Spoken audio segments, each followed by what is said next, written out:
Welcome back. The issue is casino gambling and whether lawmakers in Austin will allow Texans to place their bets, so to speak, at the ballot box in November.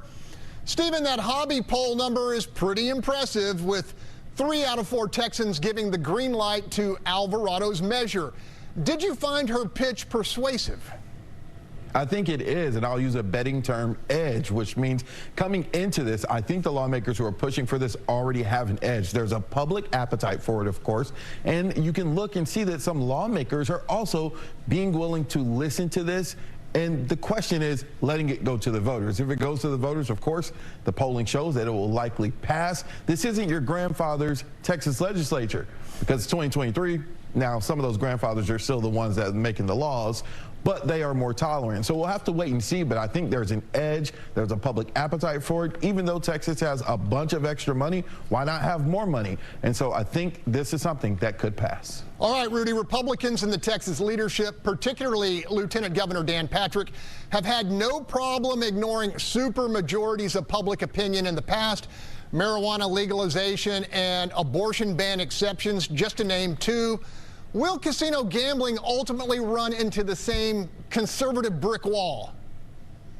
Greg, I think that those who are going to push back against public opinion polls, like me, love to question who's doing the poll, right? And how are the poll questions really written? Now, granted, I know most of the big polling outfits that are looking at this gambling issue have shown that there is support for expansion. But the most accurate poll, of course, is the ballot box. Of course, that also depends on the turnout, right? So I think that the political maneuvering ramps up. Those who will try to bury the gambling bill in committee will probably say that the polls are not true. It's not a true reflection and not a true accounting of public opinion. Greg? Stephen, the casino pitch this year seems to me much more nuanced, with the number of cities limited to 4, each in separate cities, and the high-end resort-style amenities as a rock-solid requirement. Could that strategy reel in some of the fence sitters? Well, a lot of people, some people may say not in my backyard, right? You may not want it in a more rural area that may have more conservative leadership, but you have it in your large areas like a Dallas, a Houston, a San Antonio, and Austin. And so I think the details are going to get grinded out. I really do think we're going to have some progress on this. It's just a matter of what the final product will look like. Now, having 4 and talking about, the senator saying heavily regulated, the regulations is going to be what's going to win over some Republicans who may be on the fence about this from maybe a moral standpoint. Rudy, this push for casinos amounts to a full lobbyist employment act at the state capitol. Do you think the onslaught of persuasive argumentation and, if we're being real, campaign donations ultimately will play a role? You know, Greg, some of the high rollers have already dug deep into their pockets. A lot of pre-election contributions were made. And, of course, some of the big players are helping help pay for the governor's recent inauguration events.